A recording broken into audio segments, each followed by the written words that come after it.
آقا توی این قسمت از پادکست قرار راجع به یکی از مهمترین پردقدقه ترین و نمیدونم حالا پرحاشیه ترین سوال در زندگی هممون هست قرار جواب بدیم.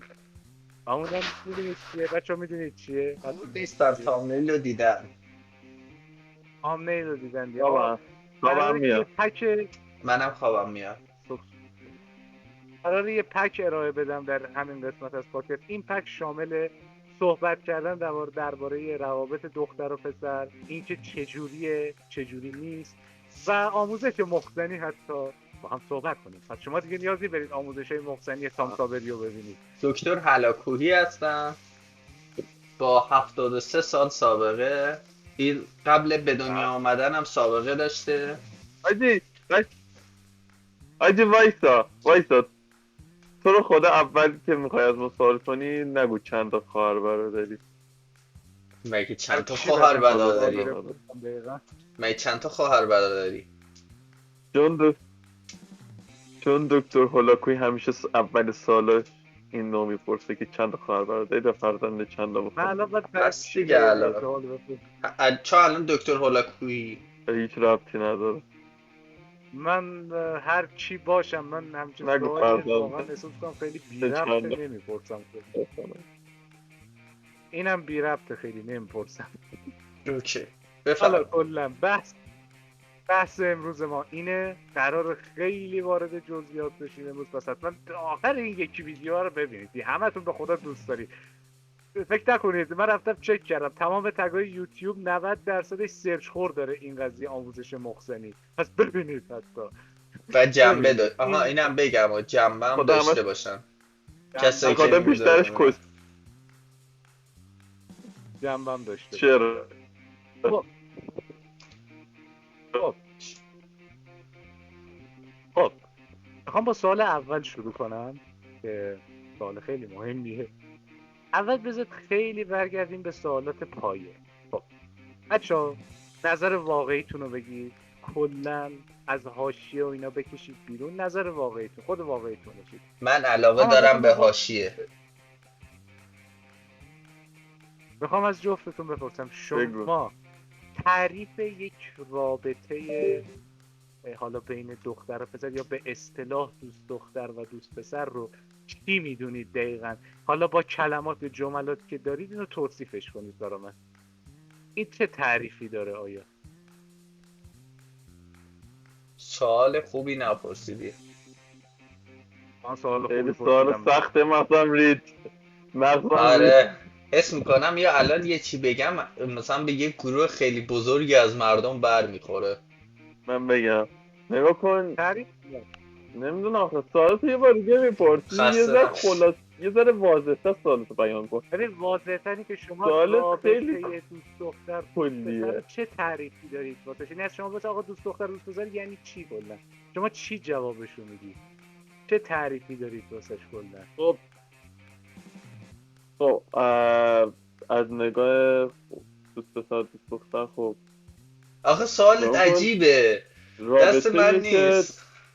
تو- نیاز نگاه کن نیاز احساسی خودشونو برطرف میکنن. میدونی هر کسی یه نیاز احساسی عاطفی داره دیگه، اونو برطرف میکنن. خب من بگم نمیدونم. تو کشور دیگه چیز عاقلانه ایه ولی تو کشور ما حس میکنم نه. حالا عاقلانه علت یعنی دارم. حالا علت دارم. علتش هم بگید. به خاطر علت. اینکه تو کشور ما یه سری چیزا رو بد میدونن.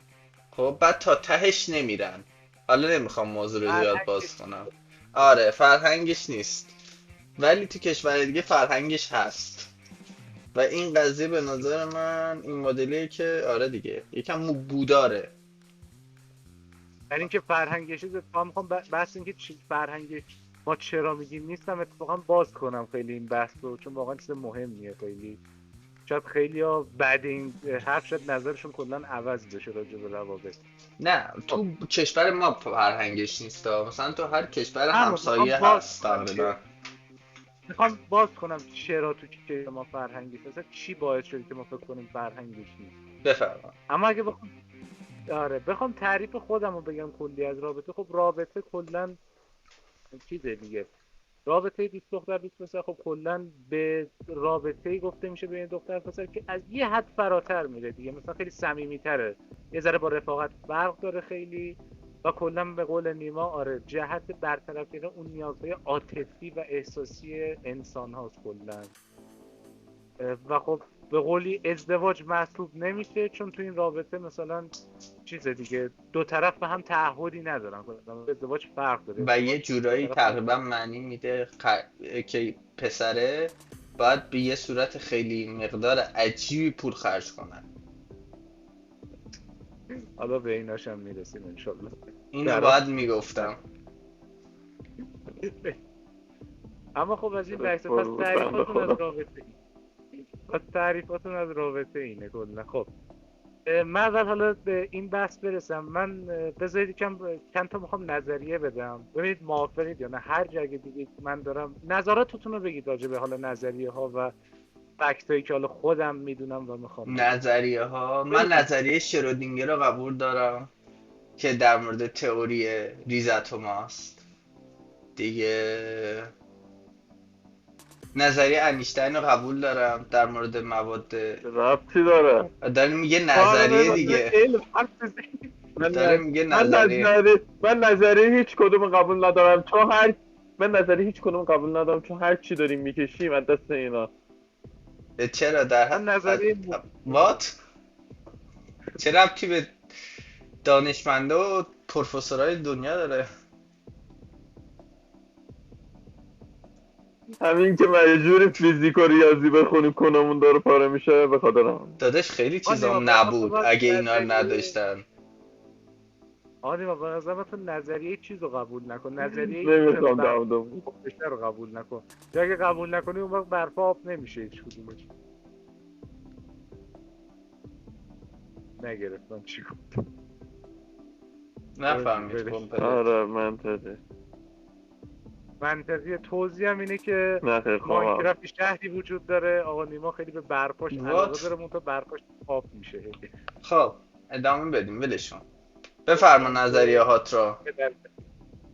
خب فکر اول از همه حالا ما تو روابط چند تا دسته‌بندی داریم، این حالا نظر من شاید برای خیلی ها دسته‌بندی متفاوت باشه، اما چند تا دسته‌بندی داریم. یه دسته هست که خیلی اوکیه، یعنی مثلا دو طرف با همن، اگه مشکلی هم براشون پیش بیاد حل میکنن، یا خیلی دوستانه حل میکنن یا خیلی دوستانه کات میکنن با هم، خیلی اوکیه، یعنی چیز خاصی نداره، کلا تو خفای اوکیه پیش میره. نه اتفاقا بعضی هم اینطوری نیستن ها، بعضی ها تو جمع هم همینه. آره من بگم این گزینه اولی که گفتی اصلا 0.1% ممکنه همچین رابطه‌ای وجود داشته باشه که دو طرف خیلی کامل منطقی بیان موضوع رو حل بکنن، اصلا خیلی راحت بدون هیچ چی، چون میدونید امکان نداره پسر شاید منطق داشته باشه ولی دخترها همیشه اون نیمچه احساسی فکر کردن رو دارن. نه ببین امکان نداره که هیچ امکان نداره هیچ رابطه‌ای چیز شه خیلی بیان راحت پیمانه کات کنن و اینا. بگم آخه ببین نها کن، یه لحظه من اول بگم. ببین تو ایران اگه داری میگی دقیقاً داری درست میشد، از بین هر حالا 1 میلیون رابطه‌ای که شاید تو ایران وجود داشته باشه شاید یکیش اینجوری باشه کلا. خب یعنی تو ایران اگه بگی اصلا داری درست میگی کلا، اما تو خارج کشور نمیشه این حرف زد، چون دقیقا اونایی کم درصد منطقشون چه دختر چه پسر بالاتره نسبت به ما ایرانی‌ها. به قولی اونا حس دارن و احساس، اما از احساساتشون به جای نه ببین اینطوری هم نیست اینجا خیلی دیوونه و خلمشنگ زیاده. من علت اصلیش یه چیز دیگه میبینم. بذار بگم علت اصلیش یه چیز دیگه میبینم. اگه گفتی چه چیزی میبینم، علت اصلیش سن روابط به نظر من تو کشور ما به شدت پایینه. خب این حرکتی که تو داری میگی برای افرادیه که مثلا توی نیمه دوم 20 سالگیشونن. 25 رو رد کرده، نزدیک داره میره وارد 30 میشه، آهسته آهسته میخواد یه زیر پایی صفر کنه. گرفتی؟ آخه مشکل مورد داشتیم که تو همین رنج سنی هم که داری میگی به حرفت درسته، اما برای همه صرف نمیکنه. حالا من میگم مورد داشتیم که تو همین رنج سنی حتی بالاتر خیلی بدتر از این سنین جوانی بوده، یعنی خیلی دوبشکتر بوده، خیلی کلا اصلا یه جور عجیب غریبی بوده. کلا مورد داشتیم که دارم میگم، دیدم یعنی یه بار. آقا بستگی داره، آقا به سن نیستش، اون به بلوغ فکریه. بعضی آره اصلا میبینی که اثر بلوغ به فکری یارو 5 سالشه 25 سالشه تازه به بلوغ فکری میرسه، یکی میبینی به 20 سالگی 18 سالگی به بلوغ فکری میرسه، یکی میبینی 30 سالشه اندازه گاوام نمیفهمه. آره اینو اصلا قبول دارم، بلوغ فکری خیلی مهمه. ولی خب اون بلوغ فکری هم چجوری وجود میاد؟ در اثر تجربه است دیگه. مثلا خیلی معدود پیش میاد تو سن پایین مثلا تجربه طرف زیاد باشه، اونم باید مثلا ببینی تو چه موقعیت مثلا سخت و عجیبی گیر کرده مثلا تو زندگیش که مثلا یه همچین تجربه هایی داره. حتی تجربه هم میدونی، تجربه از اطرافیان هم همیشه به دست به قول معروف ادب را کم مختی از بیادبان. چرته به نظر من این قضیه، بیشتر آدم تجربه رو از خودش به دست میاره تا از دیگران. اون که 100% به هر حال تو ببین تجربه کلا دو دست است، یا آدم خودش میره تو دل تجربه به دست میاره یا از اطرافیانش به دست میاره. اون چیزی که خودش به دست میاره که خب قاعدتا مستحکم‌تره خیلی نسبت به اونی که از بقیه به دست میاره، اما وقتی از بقیه به دست میاره محتاط‌تر میشه خیلی توی یه سری مسائل، دفنسیو تر میشه به ببین قولی. اونم اما آخه وقتی درست نیستا، خیلی از چیزایی که ما از بقیه یاد میگیریم غلطه، فهمیدی؟ به نظر من بازم با اون غلط میشه ها درست نه خب میکنه. آره، ولی آقا خیلی از غلطاش هم نگاه یاد کن، میگیریم. ما کنیم در مورد این موضوع. به نظرم خب بچه این یه موضوع کلیه و استثنا داره، اصلا نمیشه یه حرفی رو خیلی قطعی زدش در مورد یه موضوعی، خیلی بستگی داره. ببین و استثنا داره ها. میدونی هر رابطه متفاوته، هر رابطه متفاوته و اول از همه خب ما که بیرون رابطه ایم هیچ وقت نمیتونیم اون دو نفر رو قضاوت کنیم، چون میدونید هم حالا نوع دیدگاه های اون دو نفر فرق داره. مثلا خب اون طرف مثلا بیاد با ما صحبت کنه، آره بگه من تجربه این بوده این بوده این بوده، اون داره از دیدگاه خودش داره به ما توضیح میده. آقا خب بذار من میفهم، یه یا شاید چیزی دیدگاه ما بگم، غلط باشه، میدونی خیلی استثنا داره. بذار من یه چیزی بگم آقا اولم بگیم، بذار همین اول کار بگیم این ویدیو رو خواهشاً زیر 18 سال نبینه، چون من به شخصه موضوع مهمیه، میخوایم یه سری چیزا رو باز کنیم که واقعا مورد خوشایند خیلی‌ها نیست، پس فهمیدی؟ من ادیتور اینو بذار اولش، اینو اول ویدیو بذار، بعد تو کپشنم من بذار. چرا میگی؟ خب به من چرا میگی ادیتور؟ بذار آقا ادیتور بذار اینو بگم. ببین قضیه اینجا خیلی مهمه به ولی خاطر نه، با آقای ادیتوری هم که مجازیه، الان احتمالا یه چرونی در قبال من می نویسه روی صفحه، یه همچین کار عجیبی میکنه. داشتم میگفتم این مدلیه که کلا قضیه خیلی داستاندار پیش در پیچه و باید یه سری چیزا رو علنی بگیم. خب واقعا دیگه چی میگن، راه فراری ازش نداره با این عنوانی که آقا سپهر انتخاب کرده. مثلا ببین روابط بهتر جنسی و اینا رو دیگه واقعا نمیتونی دور بزنی توی این قضیه. خب اونو میگیم مسئله نیست، ولی بیای خواهشن از تجربه های هم دیگه نگیم، تجربه های شخص توی یه سری مسائل شخصیه شاید واقعا دوست نداشته باشیم الان، حالا شاید پیش خودمون دوست داشته باشیم باز کنیم، اما شاید دوست نداشته باشیم علنیش کنیم. میدونی چی میگم؟ آره اینو قبول آقا دارم. نکنید خیلی، بذارید من توضیح بدم. نکنید اکسپرت قضیه. اساس اصلیه، خب اساس اصلیه این رابطه دوست پسر دوست دختری، خب ما تعارف نداریم، نیاز جنسیه، آره دیگه یا دنبال اونه کلا نیاز جنسی رو میخوایم برطرف شما کنیم، میخواین همون لخ نیاز بشی. عاطفی و احساسی. حالا آره آره.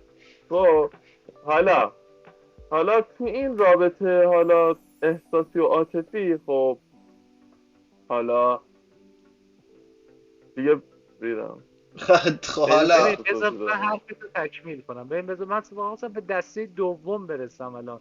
یعنی با توجه به چیز گفتی دستش حرف منو ادامه میدادی که میخواستم بگم دسته اول اونایی که اوکی ان تا حدودی، ولی دسته دوم اونایی که بذار اینجوری بهت بگم یه خورده رابطه سمه، یه خورده. نه خب آخه ببین یه چی بگم. بذار اینجوری بهت بگم. نه بذار قبل این قضیه میدونم منظوری چیه، بذار قبل این قضیه چیزی باز کنم.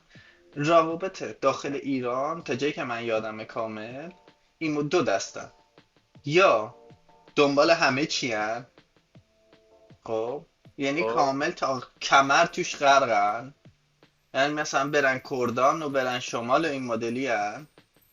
خب با روابط آره با هم. خب همه اینا با هم، یا اینکه اومدن توی استخر میخوان خیس نشده بیان بیرون.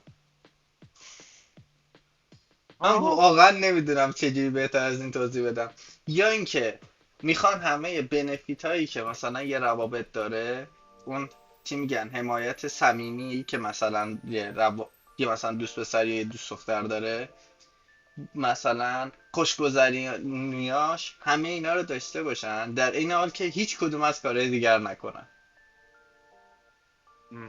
متوجه شدی یا نه؟ بذارید من اینجوری بگم. رابطه تو ایران اینجوریه. خب خیلی این دور زمونه همون دنبال رابطه جنسن. فکر کن طرف حالا میادش نیاز جنسشو برطرف بکنه، رابطه یکی دو ماه کامل تمام میشه، اصلا میره.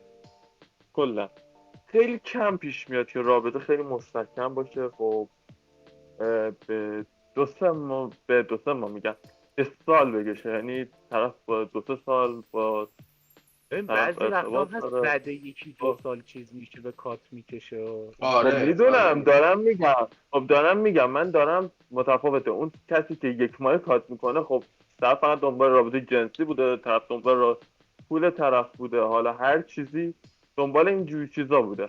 خب 1 ماه میاد رابطه رو تمام میکنه میره. آقا یه چی اونی من که همین حالا الان بگم.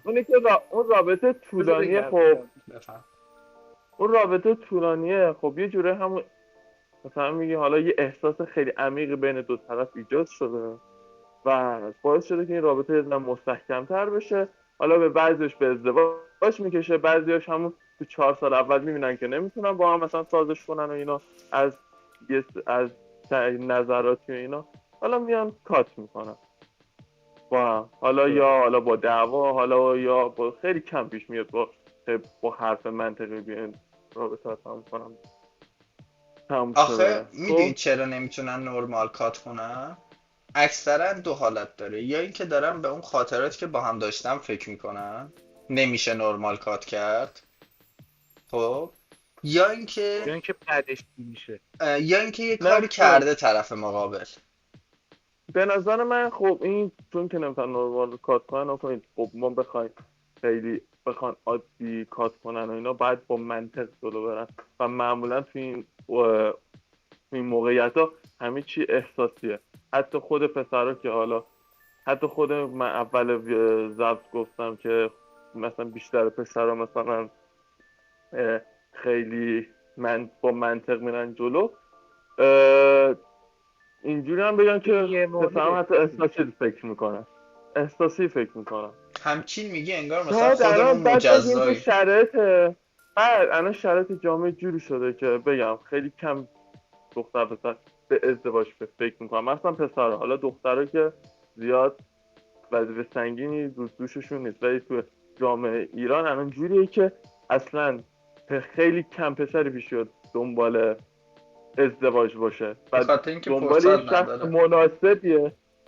و دنبال یه شخص مناسبیه که هم رفتار، هم اخلاق درست، هم خانواده درست. معمولا ملاک اینه دیگه، ملاک ازدواج اینه، رفتار و اخلاق درست و خانواده درست. بعد 99% خانواده ها مخالف همچین قضیه‌ای هن. خب یعنی اکثرا نگاه کنی یا خانواده های مذهبی یا اکثرا خانواده یا مذهبی هن که کلا قید این قضیه رو میگن بزن. خب یا اگرم غیر مذهبی هن میگن بزن ما خودمون برات انتخاب کنیم. آره اونا که حالا میگم این موضوع خیلی گسترده است. گوزو اصلا نظر میشه بررسی کرد. میگم موضوع میدونید چرا خانواده ها اینجوری میکنید؟ گفتید دلیلش چیه؟ میترسن دیگه، یه مثل چی میگم، دلیلش مثل اینه آبهای که دست نخورده است براشون. آقا آره ببین دلیل اینو بگم خانواده برات. مذهبی که تکلیفشون مشخصه. آره اصلا اون که هیچی. یه سری رسم و رسوماتیه که بس اون جلو میرن آره و خیلی. ولی خانواده معمولی خب همون به قول شما ترس و اینجور چیزاست، اضطراب آینده فرزندشون رو دارن. همون آره آره میدونی خیلی و خیلی بزرگنمایی هم میکنن بیشتر اوقات ها، خیلی نه الکی نگران. ببین بزرگ نمایی هم نیست میگیم مثلا طرف مثال میزنم مثلا 20 سال 18 سال مثلا 22 سال بچه رو بزرگ کرده، میگه میترسم بدم دندون گرگ. فهمیدی؟ فکر میکنه مثلا با یه همچین کاری طرف بچهش از دست میده. اونم بستگی اون که اونم میرسیم به جامعه بعد. حالا ایران، حالا آره همه جا خوب و بد داره، فقط همه جا مخصوص داره، ایران نیست. ایران حالا میگیم که حالا ما خیلی بیشتر آره داریم. آره ما یه ذره حالا بیشتر بذارید من یه داریم. چیز بگم بهتون راجع به خانواده کنم. میدونید خانواده حالا چی میشه که به اینجا میرسه؟ من بهتون میگم. ببین اکثر این روابطی که اتفاق میفته، حالا چه پسر چه دختر، متاسفانه هر دوشون اینجوری هم. میترسن به خانواده‌هاشون، یعنی از اون اول میترسن به خانواده‌هاشون بگن. خب حقم دارن، چون به هر حال این یه مسئله‌ایه که جا نیفتاده تو کشور ما و خب عجیبه. مثلا فکر کنم برای خانوادهشون عجیبه که الان من برم بگم من نه آقا دوست پسر بعد دارم. آخه به دیگه عجیبه خانوادم دیگه. بگی، خب از اون بر اینم بگیم ما مثلا طرف فکر میکنه به خانواده بگی دیگه چی میگن توش گیر کرده، هیچ راه خروجی ازش نداره. خب میدونی چیش خوبه از اون موقع؟ اگه چنانچه حالا اصلا من میگم نیم از اون درصد بستگی داره، بستگی به پایه بودن ننه بابان داره. به نظر من کسی رو میشناسم که مثلا ننهشون خیلی پایه است، مثلا ننهشون از این موضوع خبر داره، بابا اسمش میشه خبر نگی نداره. ننه؟ حس بدی دارم به این کلمه توی اون کانتنت. باشه مادر. نگو ننه. مادره. آره خیلی حس بدی به اون نحوه گفتنت داشتم، یا اصلا مورمور شدم. ببین آه، بذار اینجوری همون بهتون مادره کلا مثلا پایه است، مثلا برادر پایه نیست، اینجوریه میدونی. اونم بستگی داره، بستگی اون طرف برادرها مقابل که با کی راحت. اصلا پایه نیستن، یعنی اصلا امکان نداره هیچ برادری راجع به برادرها که اصلا خواهر پایه نیست. راجع به خواهر پایه باشن. خب نه خیلی دیگه، ولی مثلا من الان کلا برادر دارم، به برادرم در میون نمیذارم. نه اگه پسر باشی مشکل نداره و هر بیشتر چی دلت دیگه میخواد باشه بکن، ولی اگه دختر باشی کلا بحث قضیه فرق داره. اونم به نظر من استثنا هستش اونم، ولی خب دیگه بستگی به اون غیرت و بی غیرتی اون تو حساب کن شخص طرف داره دیگه. ازدواج کرده هنوز برادر ول نمیکنه، آره بس ولی خیلی خرابه. کلا ولی کلا هدفم از این حرف همون چیزی بود که مورد دست نخورد و اینا میترسن. چون ببین نگاه کن، اگه واقعا پدر مادر خبر داشته باشن، حالا یه میگی مثلا 1,000,000 درصد بخواد اون رابطه به ازدواج برسه، دیگه ممکنه پدر مادر اون لحظه سنگ نندازن جلو پای بچه‌شون بگن تو نه نه نباید با اونی که ما برات انتخاب. چون ببین بوده اون مدت پدر مادر بودن باهاشون مدت میشناسنش دیگه قشنگ. ولی نه مشکل اینجاست ما اکثرا نمیگیم، بعد 3-4 سال میایم یه همچین چیزی رو میگیم، خب اون کپ میکنه خب دیگه. این باید وسط زرنگ میرفته باشی طرف. دیگه، باید زرنگ باشی چجوری بگی. ببین هر جوری بگی تو، نه نه هر نه جوری نه با هر جور هر نیست، جوری هر بگی. جور نیست. اگه بلد یعنی باشی پدر راه نکن. گفتنشو پدر مادر مقاومت نمیکنه. حالا زمان یعنی من میبره الان ولی مقاومت حالا نمیکنه. این مثلا من الان فکر کن بلدم، خب خب میرم میگم، ولی داری تهشم به رضایت برسه بازم با نارضایتی دلی اونا همراهه. نه یعنی نه اونا از نه ته دل رضایت ندارن، فقط نه گفتن خود دهن تو ببر. من ناکن، تو آدم درست انتخاب کن، خانواده طرف رو نگاه کن، خانواده شوکه باشن، حالا دورا دور تایید بشه. تو میدونی چه جوری به مادره بگی، مثلا همکارمه، مثلا از بیرون شناخت داشتم ازش، مثلا این خانم فلانی آدم خوبیه اگه پسره، مثلا یا اگه آقا فلانی آدم خوبی مثلا میشناسمش. حالا نمیگی 3 سال با طرف بودی، میگی میشناسمش. خب میگه بشناسمش، نمیگه که تا از کجا میشناسه. خب میگی دیگه، میگی مثلا چه میدونم از حتی رابطه، از قبلا رابطه داشتیم، یا مثلا میشناسمش، رابطه کاری داشتیم، میگم یا هم نمیشه دانشگاهیمه. یه حرف بزنی استثناء موضوع وجود داره در تمام اینا. ببین استثنا نگاه کن، خیلی تو هم ببین نگاه همه کن، چیز پدر توش و بده. مادر به قولی کشی نمیان این حرف رو قبول کنن که نیاز دارن با چشم خودشون ببینن، خب برم باور کن، به ببینم. اون باور قلبی برسن. ببین شاید حالا به قول به قول نیما یه استثنا میشه، یه سری پدر مادر رو همون لحظه چیز بشن، همون لحظه خام بچه‌شون میشه، خب میشناستش، خب نه، ولش کن. هیچ کس خام بچهش که نمیشه. بعد میرن تحقیق میکنن، بعد اگه خوش شانس باشه طرف، همه چی به خوبی و خوشی تموم میشه. آره ولی خب باز به هر حال نیازه که، به هر حال اصلا خواستگاری برای چی وجود داره؟ خودم برای شناخت دیگه وجود داره ببین دیگه، آخه برای ما، شناخت. ببین دو تا قضیه رو بگم، یک قضیه اسلامیشه، یک قضیه غیر اسلامیشه. تو قضیه اسلامی به این قضیه دوست دختر دوست پسر میگن نامزدی. خیلی هم خب شنیدیم. نامزدنگ، به قول بلدی. نامزدنگ، آره، نامزدی. خب خیلی هم شنیدیم، هم اسمش به گوششون خورده. ولی به چه حالتی به گوششون خورده؟ که یعنی دو نفر دیگه میخوان با هم ازدواج کنن و حتما هم ازدواج میکنن، اگه نکنن اصلا بد داره. خب به این میگن نامزدی. خب میرن مسافرت، تفریح دارن، فلان دارن، این ولی بحث خانواده هم اسلامی، هستن. این بحث این اسلامیشه. بحث اسلامی. بحث غیر اسلامی قضیه دوست دختر دوست پسریه. خب که اگه خانواده ها در جریان بذارن، این اتفاق میفته. این همون نامزدی میشه، ولی نامزدی بدون مانیتور تقریبا، یا با مانیتوری کمتر. ولی خب دورادور به هر حال در نظر آره، دارن که مثلا ببینن آره، چی مثلا میشه میری در حال. بیرون، مثلا فلانی تعقیبش میکنه. حالا تغییر، آره، در این حد تقریبا. مثلا 5 بار 6 بار اول میره دنبالشون.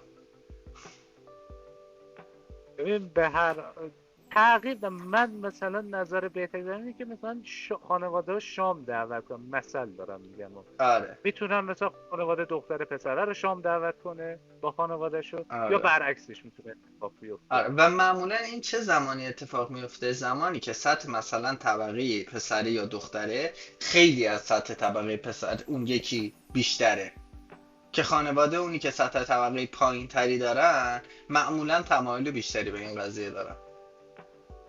درست. خب حالا نمیخوام بگم مثلا میخوام طرفو بندازن ها، ولی بازم یه چیزیه که هست دیگه. مثلا هیچ کس دلش نمیخواد مثلا بچهش با یه مثلا سطح طبقه پایین تر از خودش ازدواج کنه، میخواد حداقل با یه کسی که تو سطح طبقه خانوادگی خودش ازدواج کنه. بالاتر هم حتی نباید باشه. بالاترم باشه باشه اینو بدش نمیاد ایران.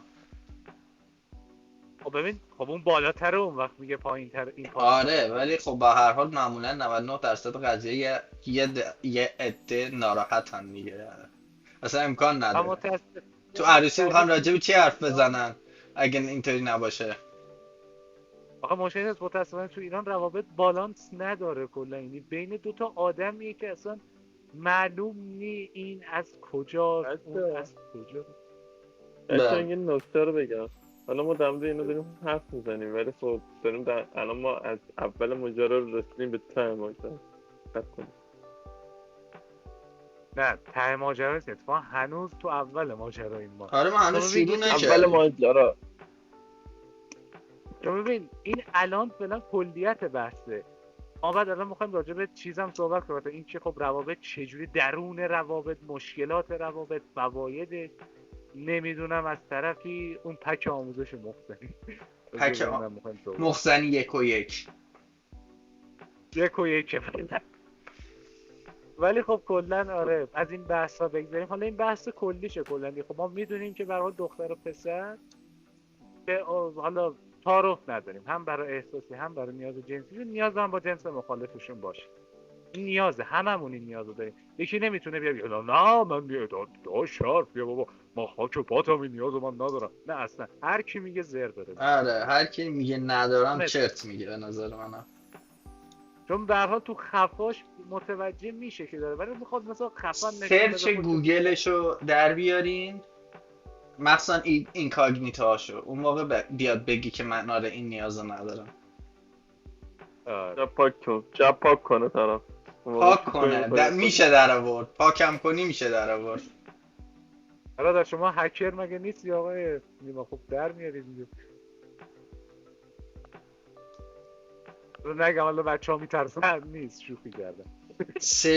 سرچ هیستوری طرف در بیار بعد بگو من نیستم. هیستوریشو پاک میکنه. خب پاک کنه میشه در آورد. خیلی هم راحت‌تر از اون چیزی که فکر میکنی. مگر اینکه فلش کنه کلا اون دیوایس رو. با آی پیش میشه. کلا سرچ هیستوری پاک کنه، سرچ هیستوری پاک نکنه، هر کاری بخواد بکنه، هر اما خوندن کثیف در میاد دیگه. حالا اینا به کنار، حالا ما حالا. اومدیم اینجا به قول خود پکیج مخزنی یاد بگیریم، نه اینکه در مورد کلیات حرف بزنیم. پکیج مخزنی رو بذاریم آخر. میخوام راجع به این موضوع حالا حرف بزنم. بفرم. راجع به درونیات حالا یه رابطه میخوام حرف بزنم. خب ببینیم چیه، بخوام ببریم زیر ذره بین قشنگ درونیات یه رابطه. اندرونشو خب بفرمایید. اندرونشو میخوایم ببریم زیر ذره بین.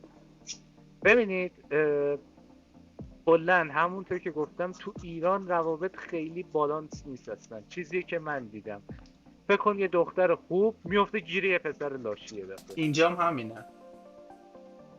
اینجا کمتره، اونجا کمتره. اینجا تقریبا از هر 100 تا رابطه 99 101 کش اینجا. یه چی بهت بگم، چی میگن، یه حالت خیلی جالب داره اینجا توضیح میدن. میگن پسرای بد از دخترای بد خوششون میاد، دخترای خوب از پسرای بد خوششون میاد، پسرای خوب از دخترای بد خوششون میاد.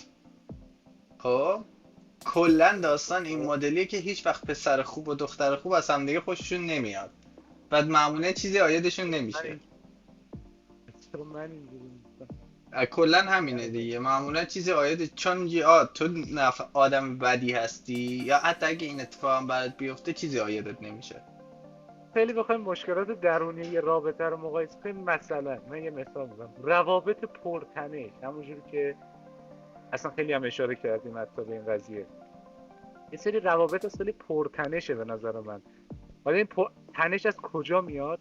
از حساسیت، گیر دادنهای الکی، نمیدونم وای این من ساعت 10:57 بهش زنگ زدم، این چرا 10:58 به من زنگ زد. از اون بر پسرام دارن این قضیه رو، مثلا با کی رفتی بیرون، چرا رفتی بیرون. آره. اینا برای پسراست دیگه، کانترپارت پسراست. آره. من خودم به شخصه یه نمونه، من خودم با این مخالفم که اگه یه دختری با منه دوست ندارم با یه پسر دیگه، یعنی اونقدر صمیمی باشه و بگه این داداشی من، خوشم نمیاد. من یا دوست پسرشه یا دوست معمولیشه، داداشی دیگه چیزی چند بار فرندزون شدی بنده خدا. نه دارم چیز خودم رو میگم، تایپ خودم رو میگم کلا. خب تو حسرت میخوری میگی داداشی منه، بر میخوره. چند بار فرندزون کردم. برخوردن داره، تو فکرشو بکن، مثل دارم میگم و به برخوردن داره. تو فکرشو بکن، تو با یه دختری خیلی صمیمی هستی، اون دختره میاد به قولی یه سری مسایلی رو که نمیتونه بهش بگه فقط میاد به تو میگه، یعنی برای تو ارزش قائله و تو الان یه شخصیت مهمی بنویس.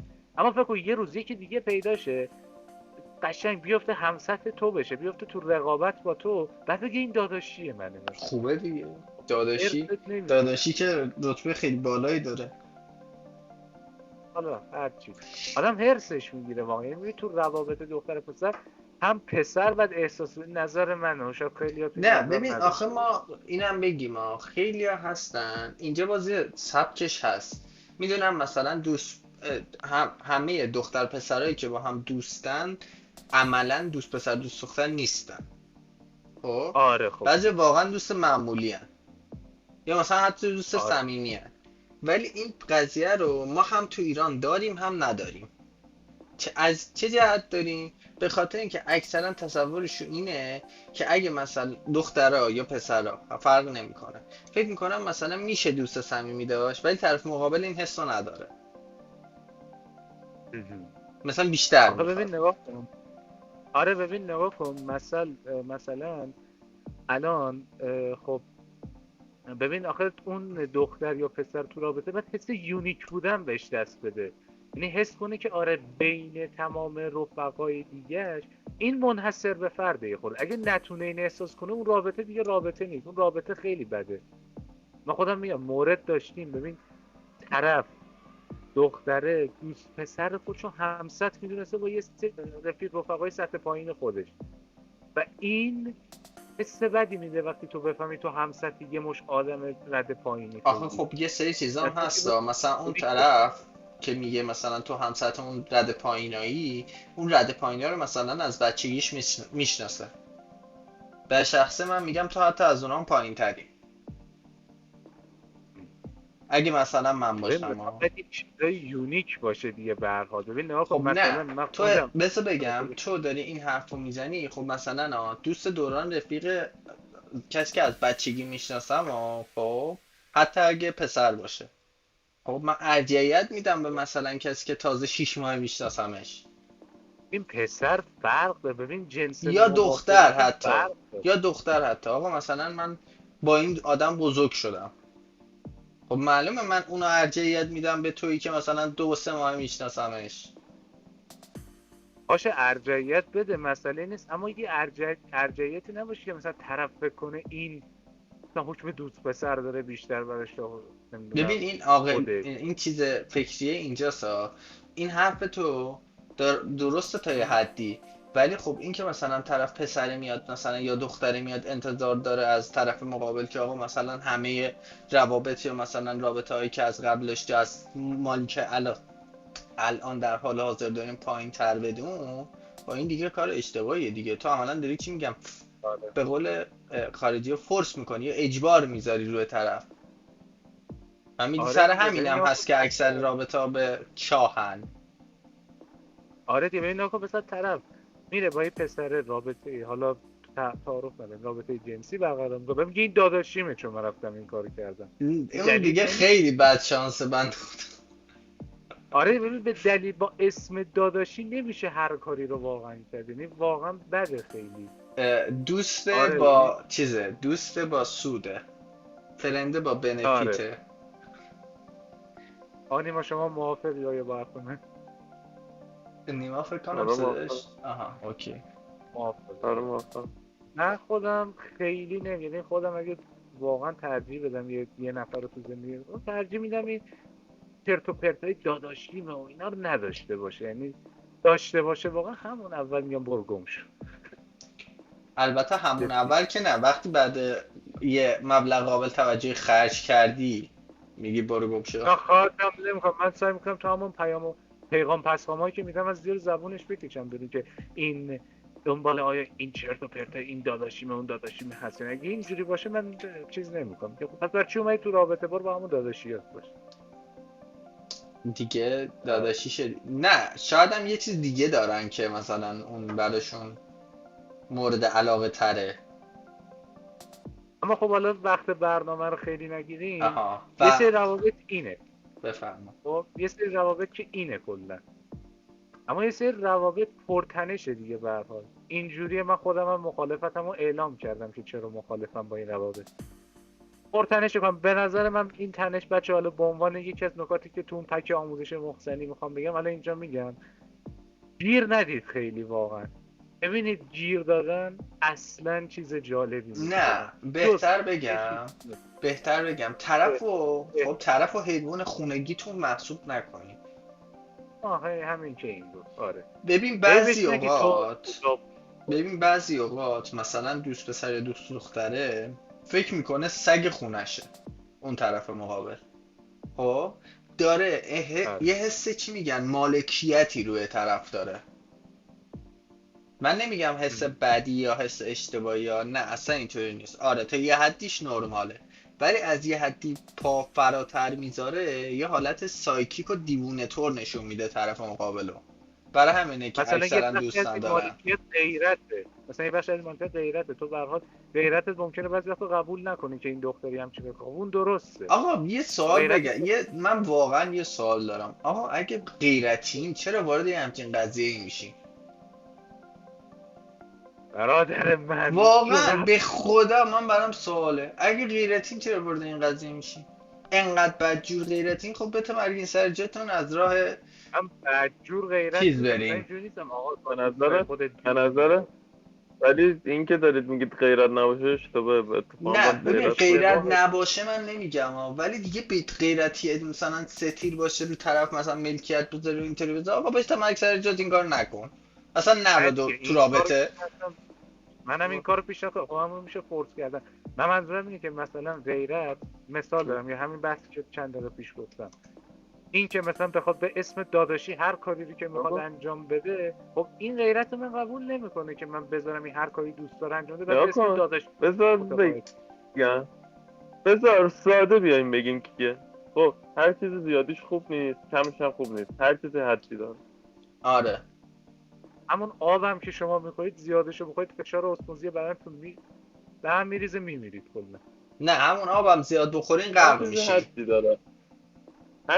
هر چیزی حدی داره. تو وقتی زیادی گیر میدی خب طرفا تو تنگنا قرار میدی، مثلا خیلی رو طرف فشار میاری. حالا خب طرف که تمام زندگیش تو نیستی که، زندگی خودشو داره، مشکلات ببین، خانوادگی یه چیزی خودشو داره، بگم. مشکلات حالا یه نمیدونم حالتی کل- داریم کلا کار و زندگی و اینا داره. مثلا تو این جامعه ایران که کلا مثلا نمیشه مشکل نداشته باشی، میدونی هر کسی مشکل نگران آیندهشه، نگران همه چی هستش.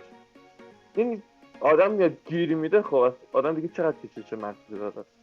از اون ور خب آره. میگم زیادیش بده، کمش هم خیلی بده. اگه کم باشه همون بحث دادشی اینا، دختره میره با 100 تا پسر، یا پسره میره بالا اگه لاشو میره با 100 تا دختر، یا میره با آدمایی که اصلا نباید بگرده اگه هیچ میگرده، کدوم نباشه چی؟ تحت تاثیر قرار میگیره. حالا بستگی به رفتار و اگه شعور ایشون اون نباشه طرف که داره. رویایی دیگه رابطه باعث میشه به مشکل بخوره. منظورم یه چیز دیگه بود ولی خب از اینا که بگذاریم کلا گفتم به قول آقا نیما هر چیز زیادی بده. پس اگه تو رابطه اید خیلی گیر ندید، سعی کنید اون گیری که میدید بجا باشه کلا. آها بعد یه چیز دیگه هم بگم، اگه تو رابطه این تو رابطه نیستی خواهشن به رابطه بقیه حسودی نکنی، نرین آره پای ریشه بدبختا بنزین و نفت بریزین بسوزونین. متاسفانه مواردی داشتیم که این کار کردن، نمیخوام نام ببرم. آره خواهشن این کار را نکنید. این لاشی بازیه، این عوضی بازیه. من هیچ وقت از این لحنا به کار نمیبرم ولی واقعا لاشی بازیه. کلا یه دستی از روابط، کلا سم بودن یه سری روابط به همین است که به پرتنش بودنش، به لاشی بودن حالا پسر و دختر کلا بیان کردم. یه دسته دیگه هم هست پول پرست بودن و آهن پرست بودن دختر و پسر کلا. ببین حالا بیشتر تو ببین دخترها دو این تا دسته قضیه داریم ها. از یه جهت یا توی پسرا بعداشون میشن اونایی که با چند نفرن یا چند تا، یا توی بدترین دخترها اونایی که آهن پرستن. یعنی دقیقا دو قطب مقابلن. اگه ما این دو قطب رو به همدیگه بندازیم دنیا راحت میشه. همدیگه رو نابود میکنن دنیا راحت میشه. یعنی قشنگ به صلح آرامش جهانی میرسیم. البته اینم میگم دختر تنوع طلب هم داریم و اینجوری نیست که فقط دختره آهن پرست. خب اونی که تنوع طلبه خیلی کمتره تعدادش. آهن پرستا تعدادشون بیشتره. آره اونا خیلی بیشتره. خب کی بعدش میاد از پول؟ قیافه‌هاشون مشخصه کلا، از طرز لباس پوشیدنشون، طرز آرایش کردنشون کلا. آها بعد بذار مورد دیگه هم بگم. اونایی که مثلا داخل چی میگن بریکاپن و مثلا به هم زدن و فلان اینا، خواهشن من میدونم قضیه خیلی سختیه ها، ولی فکر نکنین دنیا تموم شده، آخر زمانه، دنیا داره تموم میشه، همه چی داره رو سرم خراب میشه. 99% اوقات یکی بهتر پیدا میکنی. حالا تو فاصله زمانی بگم 3 تا 6 ماهه، نمیگم حالا همون زرتی. یه نکته هم من بگم در تکمیل حرفه بفهم که خیلی مهمه، رابطه جدیدتون رو خواهشاً با رابطه قبلی مقایسه نکنید. آره میدونم طبیعی فکرتون میره سمتش، اما خواهشاً این کارو نکنید. یعنی همین امر باعث خراب شدن رابطه جدید میشه. حالا اون پسر بنده خدا که شاید تجربه اولش باشه، شاید اون پسر بنده خدایی که تجربه اولشه بعد از این اتفاق خب از چیز بشه، حالش بد بشه، یعنی اینجوری باشه که آره بگه بیا من بار اول من تو رابطه بیا به چی به فنا رفتم کلا. خواهش میکنم مقایسه نکنید، یعنی نگید وای این تاریخ تولد جفتشون تو یکی پس اینم بین منو میذاره میره. خیلی اسپسیفیک شدی سپر. خب فشار دارم میخورم سر این موضوع چون روابط خیلی تشکیل خیلی اسپسیفیک شدی. این خیلی بعضی وقتا خوبه و دو نفر اوکی هم خیلی عالی هم با هم، ولی سر این خرافات هایی یه چیزایی خراب کنم خب سرم بکوبونم تو این دیوار. مثل حرف موبین که الان مدسازه پاشده رفته میگه من چون گفتم آخرین مد فنف باشه این مدسازه پاشده رفته دیگه من نمیدونم دیگه.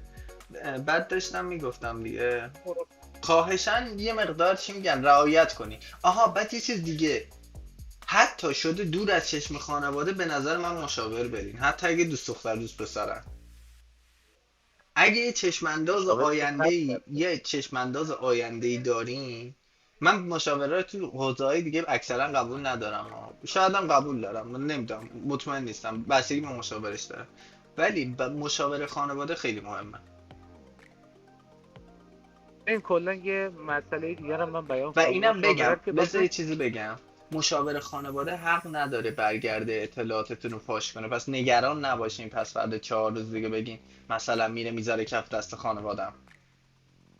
این هست یه مورده، ولی بچه‌ها یه خورده تو اجتماع بیاید، یعنی فرتی نخواهید برید فوری یه دختر رو پیدا کنید مخش بده، چون اینجوری اصلا به نتیجه هیچ وقت نخواهید یا حتی رسید. اگه پسرین، حتی اگه دخترین، خواهشن زرتی نپرین توی جامعه بگین اولین نفری که دیدم باهاش شروع میکنم فلان. یکم صبر، دندان بر جگر خود نهاده و صبر پیشه کنید، بذار یه آدم درست پیدا کنید. آها بعد اکثرا هم بذار اینا بگم، اکثرا خب من چیزی که تا الان فهمیدم، اکثرا چیزی که من فهمیدم پسرا با قیافه خیلی راحت گول میخورن، یعنی زرتی قیافه با پول سایز و فرم و اینا رو ببینن خیلی راحت هستن با سر میرن داخل چاه.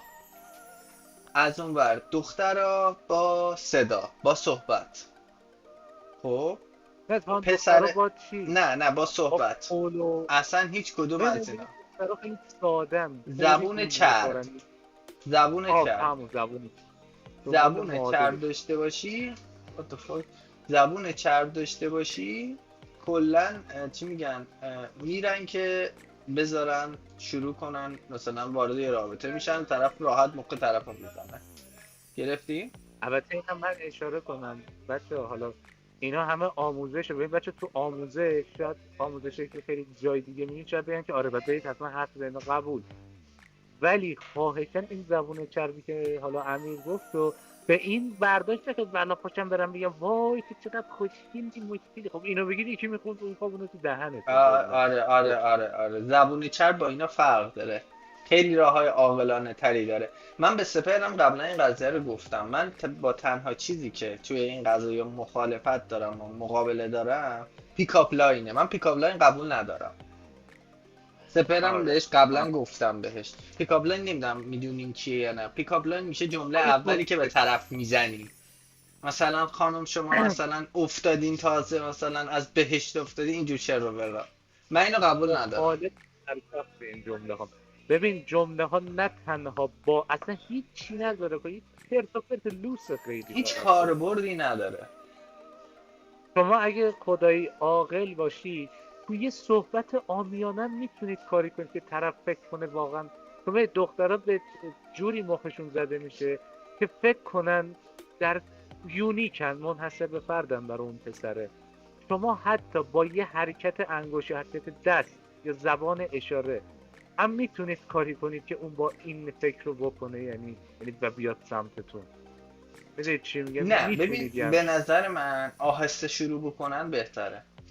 آهسته شروع کنین، مثلا با سلام علیک کردن، یکم رفت جلوتر، حال احوال پرسیدن، آهسته چی میگم پلن طولانی مدت بچینین اگه میخوام مخ یه نفر رو بزنین.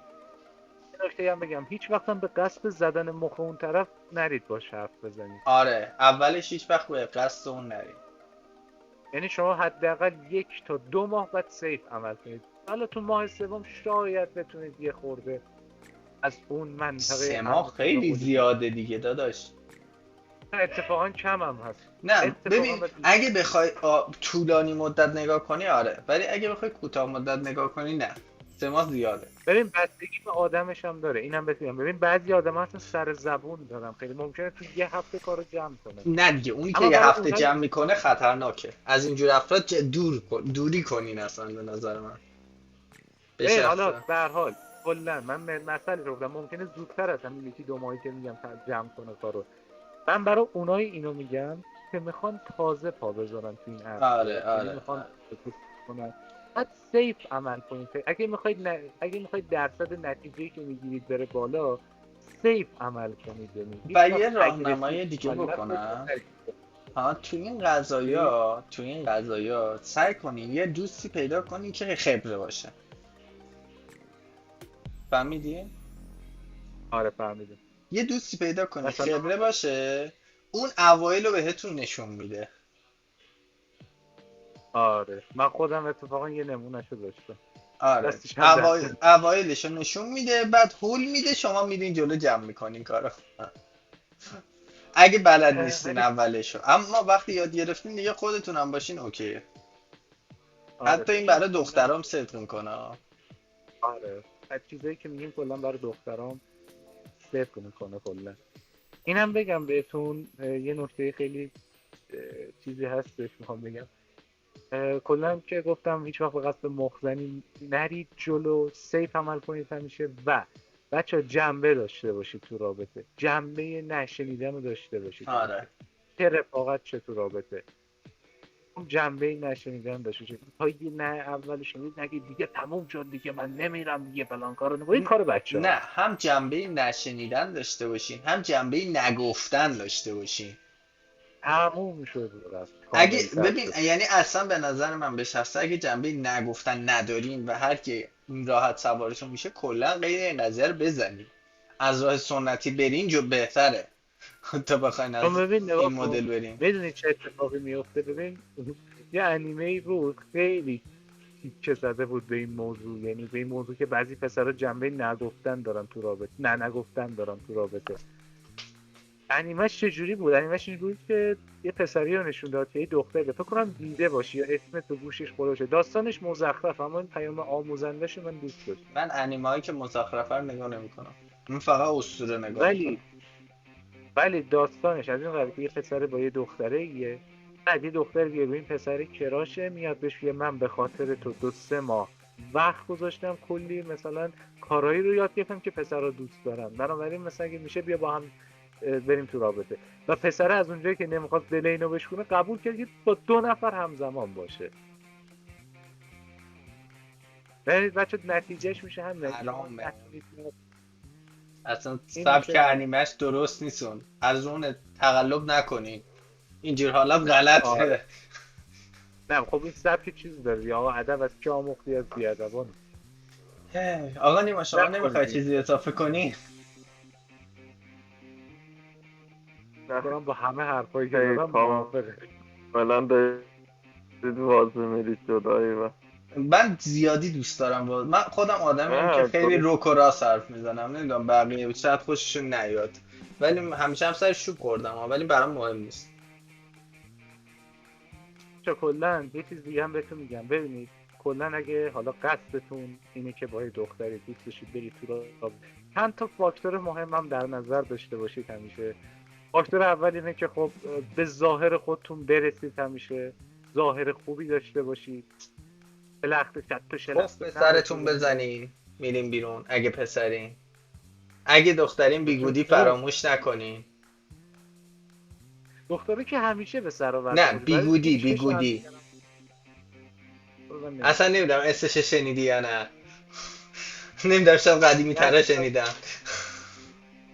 ترجیح میدم ندونم چیه. اسمش آره هم میگفتم. به قول معروف دخترها برای اینکه چش همدیگر هم در بیارن حاضرن انقدر غلیظ آرایش کنن که آره داستان بشه براشون. بله، زیاد ولی توضیح نمیدیم، ولی زیاد باز نمیدیم. ولی کلا ظاهر مناسب داشته باشید. استرس طبیعیه داشتنش، اما سعی کنید خیلی این استرس رو به نمایش نذارید، چون دخترها بفهمن شما استرس دارید یکم بد اون موقع تا میکنن با شما. نه ببین بستگی داره دختره خوشش بیاد یا نه. اگه ازت خوشش بیاد بعد تا نمیکنه هر چقدر گاف بدی. مشکل اینجاست 90-95% از اذیت کردن لذت میبرن. خب باشه بازم جمعش نمیکنه. حتی اگه اذیتت هم بکنه نمیذاره تموم بشه قضیه. به هر حال سعی کنید این آره. استرس رو خیلی ضایع به نمایش آها نذارید. بعد بذار یه چیزی بگم.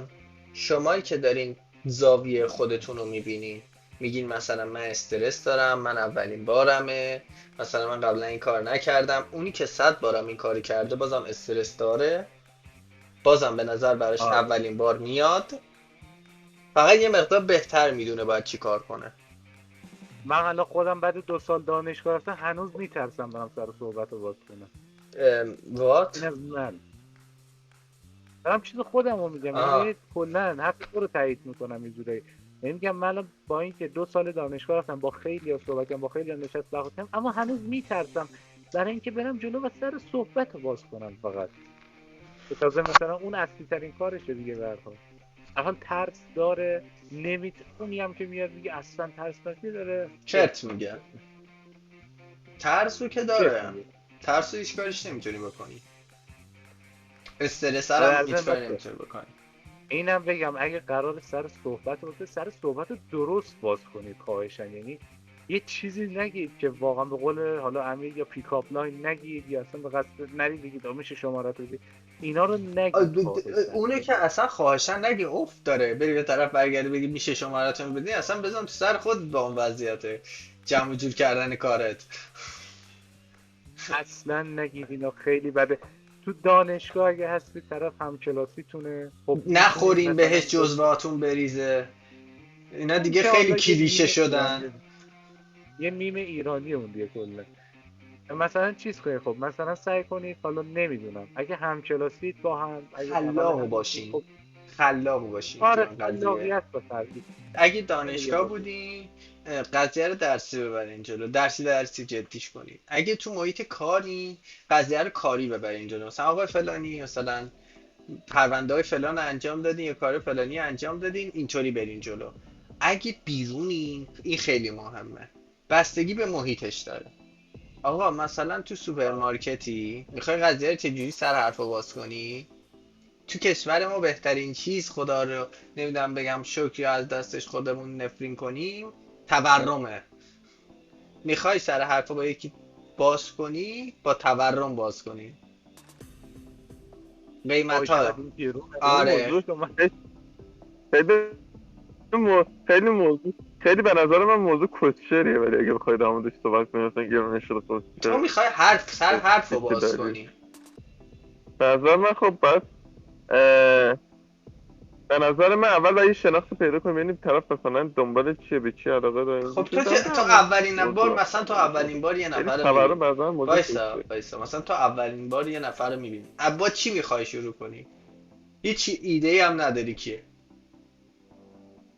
ببین نگاه کن، تو سوپرمارکت یکی از حالا من یه مورد نمیدونم، ولی به نظر من غیر از حالا هر اون سر غیر از من سر صحبت باز کردن، خب مهم اون شوخ طبعی بودن هم هستش.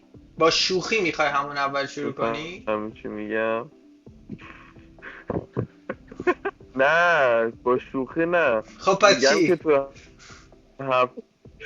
دارم با شوخ طبعی اینا هم داشته باشی. جمله سر حرف رو باید باز کنی. به نظر من موضوعی به مثل چیز، خب تورم به نظر من موضوع واقعا کشیریه. حالا نمیدونم واقعا. من ببین هر چیزی رو آره واقعا من نمیدونم هر چیزی رو خب من دارم فکر میکنم من در مورد کدوم دختری مثلا در مورد موضوع گرونی مثلا خیلی علاقه نشون میده. لازم نیست علاقه نشون بده، میخوای حرف باز کنی تا زیر زبونش حرف بکشی. تنها راهش میدونید چه؟ تنها راهش اینه که کشیر اون سوپرمارکت یه دختر باشه بعد شما بری بهش چیکار کنی؟ بگی آقا برای یه جوون که تازه اومده تهران شام شب چی پیشنهاد میکنی؟ What the fuck come on man چجوریه آخه این چه حرفیه چقدر اسپسیفیکه بعد چرا باید این حرف رو بزنی مثلا این از پیک 100 تا پیکاپ لاین بدتره مورد شدم یه حرف رو زد دختر شما رو داد. What خب دختره دیگه تو کار بود دیگه میدونست خوشش اومده بود حالا دیگه اینا رو جمع کن ول کن دیگه مخم داره به چی میگن سیمای مخم آقا داره میسوزه این پادکست رو ببینید این اپیزود چه میفهمید چجوری باید مختص. آقا بریم مسئول قسمت بعد. آره بریم مسئول قسمت بعدی انتخاب من میگم نیماست چون من بودم بودی؟ ببین یه رای به موضوعی که نیما راجبش حرف زدید جذاب نبود یه موضوع دیگه. یه موضوعش که خوب بود بابا بنده خدا خب چرا ویو نخورد پس آهنگ؟ آهنگ خوب بود دیگه آهنگ خوب بود آهنگ خوب بود صحبت هیچ کدوم ویو نخورده چرا حالا اینا رو ول کن چیز کن موضوع بعدی و خودتی مسئول قسمت بعدی آقای نیما خودتی؟ آقای نیما نه خب آقا چپل رای میدی آره باشه من. یا نه آره منم آها خب پس تا قسمت بعدی میگم آره نمیشه باشه میشه موضوعش هم مشخص نه بذار خودش مشخص میکنه بعدن آفست سرش بحث میکنیم 1 ساعت و 5 دقیقه شد سپر پارمون کردی بذار جمعش کنیم آقا نمیشه گردونه به چرخونید برای تولد من فردا سونا سلامت باشه بذار اونم آفست میگیریم لطفا همه پاینده تا هفته آینده خدا نگهدار آن نیما شما چیز نداری اضافه کنی؟ خداحافظ گمشی نمیسم